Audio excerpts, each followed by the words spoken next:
എന്നാ ചെയ്താലും നമുക്കൊരു ലക്കില്ലാത്തെന്ന് പറയത്തില്ല മനുഷ്യൻ. എൻ്റെ അമ്മയുടെ ഭാഷയെ പറഞ്ഞ കടിഞ്ഞൂൽ പൊട്ടൻ. അങ്ങനെ ഒരു സാധനമാണ് ഞാൻ. പിന്നെയും എനിക്ക് തോക്കാൻ ഓപ്ഷൻ ഇല്ലായിരുന്നു. പിന്നെയും ഞാൻ തോറ്റുപോയി, എൻ്റെ അപ്പനും അമ്മയും തോറ്റുപോയി. അപ്പം അതുകൊണ്ട് തന്നെ ഞാൻ കോവിഡിൻ്റെ സമയത്ത് കടയൊക്കെ അടച്ചിട്ടിരിക്കും, ഈ 10 സാരി എടുത്തുകൊണ്ട് ഞാൻ വീട്ടിൽ വന്നു. അന്ന് ഇൻസ്റ്റഗ്രാമിൽ ഈ റീലൊന്നും അധികം ഇറങ്ങിയിട്ടില്ല. ഞാൻ ഭയങ്കര ടെക്നിക്കൽ സാധനത്തിന് ഭയങ്കര വീക്കാണ്. പക്ഷെ ഇതിൻ്റെ ആവശ്യമായതുകൊണ്ട് ഞാൻ എന്തൊക്കെ പിടിച്ച് ഞെക്കി, എന്തൊക്കെയോ കാണിച്ച്, എന്തൊക്കെയോ വീഡിയോ എടുത്ത് ഇട്ടു.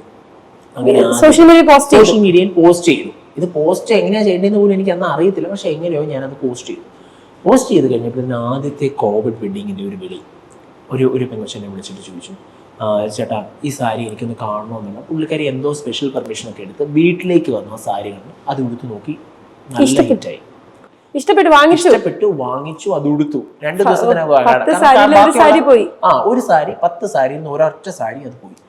അത് ആ പെൺകൊച്ചിന്റെ ഫോട്ടോസ് അപ്പം ആൾക്കാർ വെറുതെ ഇരിക്കുകയാണല്ലോ, അപ്പൊ ഈ ഫോട്ടോസ് ഭയങ്കര ഹിറ്റായി.